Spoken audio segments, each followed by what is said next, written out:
Hey everybody, welcome to the Solar Sister channel. It's your girl Solar Sister coming to you once again with another video. Guys, I wanted to come on here real quick just to check in, just to let you know where I am in this repatriation process, y'all. Just wanted to just have a conversation with you. Before we move forward, if you would, go ahead, thumbs up the video. Hit that subscribe button if you're new to the channel. Hit the notification bell if you'd like to be made aware of upcoming videos. And feel free to share with anyone you think might benefit.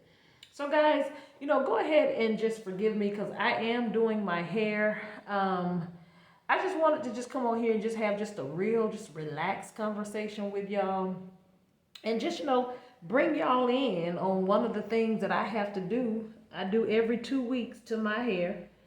Sometimes, longer, but usually it's every 2 weeks I do my hair.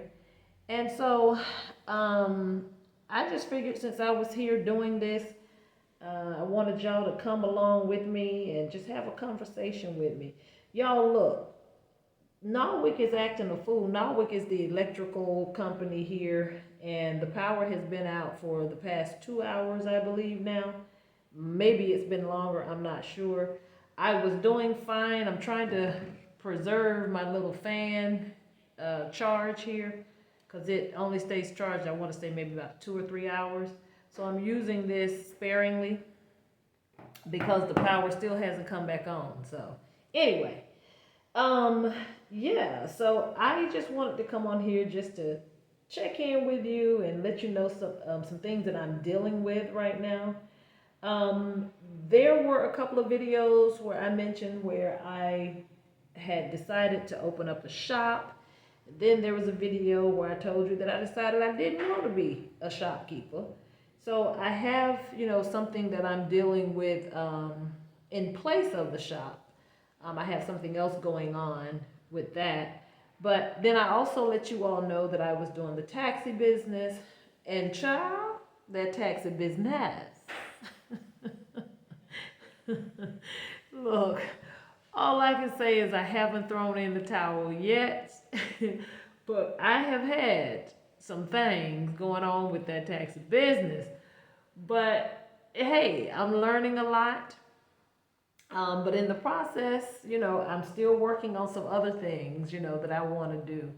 And part of the beauty of being able to basically extricate yourself from the U.S. system, it makes you become a little bit more open to challenges. It makes you a little bit more open to attempting things that you might not have been able to attempt, when you were in the States because they were either too costly, there was too much red tape.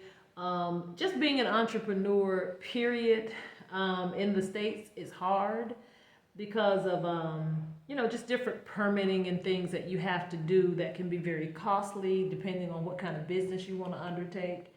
But entrepreneurship is not something that is easy to do, because if it was, a lot more people would be doing it.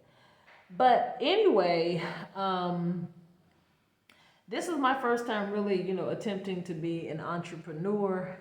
Part of being in business means that, it's you. You're the one who is responsible for making sure that everything happens like it needs to happen. It's different from you going to a job where you go and you know that you're going to get a certain amount of money and as a paycheck because you put in a certain number of hours. But when you're the entrepreneur, you're the owner of the business, it's all you. So anyway, I am still in the process of trying to work through what's going on with that taxi child. But I haven't given up on it. We're going to see what happens. So anyway, also just wanted to talk to y'all about just some of the things that I'm just kind of processing as I move forward on this journey. When you have time to just kind of sit with yourself and deal with, a lot of the things that you didn't even realize you were traumatized by in the States, it really is, it's refreshing in a way, it's scary in a way, but you also understand that it's necessary for you to deal with whatever traumas, whatever pain, whatever issues that you have. You it's necessary for you to be able to deal with those things so that you can heal and become the person that, you were meant to be prior to the traumas happening and the issues happening. So, being almost a half a year into this process, I'm very thankful, just for the ability to just kind of sit with myself and sit with my thoughts. Um, and just finding it necessary, to make sure that I make time, I carve out time, to just be with myself and just deal with, things that, I didn't even realize were issues. So, anyway, I guess I'm saying all this to say this. I just want people to just understand that when you make the decision to kind of pull yourself out of the toxicity, you are really giving yourself a gift. But even though you're giving yourself a gift, you have to realize that even the healing process can be painful, or it's going to be painful. It's kind of like, I look at this repatriation process as kind of like someone, breaking a bone. You might break a bone, that hurts. But the resetting of that bone hurts as well, but that resetting pain has to kick in order for you to be able to heal well. And so I guess that's part of what I'm, wanting people to understand is that pulling yourself out of the situation is not the only thing that you're going to have to do. Once you get pulled out of the situation of, the U.S., there's still a whole lot of work that has to be done, and you have to be open to that work, because if not, what you'll end up doing is bringing that whole toxic self that you're hoping to rid yourself of. You're bringing that toxic self to the place that, you've decided you wanted to repatriate to. You kind of like a walking pig pen. I don't know how many of y'all remember, Pig Pen from the Charlie Brown commercial. You know how Pig Pen always had all of that dust flowing around him as he was moving about. You don't want to come to your place of repatriation and have all of that pig pen dust, continuing to just roll around you. You keep basically inflicting the same pain that you dealt with in the States. You keep inflicting it on yourself and the people around you. So, just being almost 6 months in, I'm thankful for just the ability to know that I need, work. I still have work to do on myself, and that I'm open to working on myself. But I'm also, thankful to be able to weed out, all of the nonsense that may be happening in the place that I'm in, and also the nonsense happening in the place that I left. So part of my thing is that if you want to heal, you can.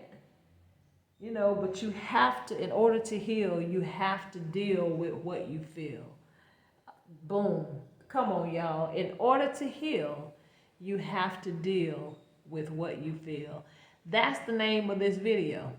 That's what I'm going to entitle this video. It's going to be entitled, What You Talking About? Look at there. In order to heal, you have to deal with what you feel. I like that. I like that. I like that, y'all. So anyway, right here in real time, y'all see that I have just come up with the title of this video. But guys, seriously speaking, I'm very thankful to be able to be out. I'm also trying to not overthink certain things about this process. If something that I endeavored upon turns out not to be what I thought it was going to be, I'm okay releasing it and saying, hey, I'm glad I attempted it. Glad I learned whatever I needed to learn about myself from that process. Now on to the next thing. But I'm gonna keep y'all posted about this old taxi thing. But I'm side eyeing it, y'all. But I mean, I think it's still a good proposal that I have out there on the table. But we'll see what the next steps are going to be at the end of this month. So yeah, that's where I am, with my this process.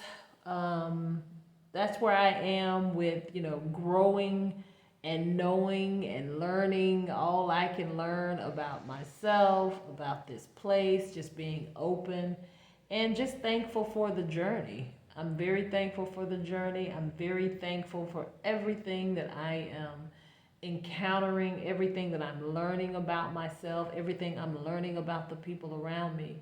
Oh, and guys, take a look at my henna tattoos. I actually had these done for Tobaski. And for those of you who don't know, Tobaski is a Muslim holiday. Um, and, during the Muslim holiday, they actually will sacrifice a ram. It's symbolic of when Allah told Abraham to sacrifice his son Ishmael. That's on the Islamic side, that's in the Islamic faith. But of course, in the Christian faith, it's believed that God told Abraham to sacrifice his son Isaac. And instead of Abraham sacrificing his son, God provided, or Allah provided, a ram in the bush for him to sacrifice instead. So it was basically a test of Abraham's faithfulness, and God provided for him in that process. So basically, Tabaski is just it's symbolic of that particular sacrifice, and it just is a celebration of God always providing for his people. So anyway, guys, I'm going to go ahead and leave it here because I think I've gone a lot longer than I had planned on anyway. But guys, like I always say, if you cannot do anything else, protect your head space, protect your heart space, and keep your vibration high. Until the next one, guys, it's your girl, Solar Sister. Peace.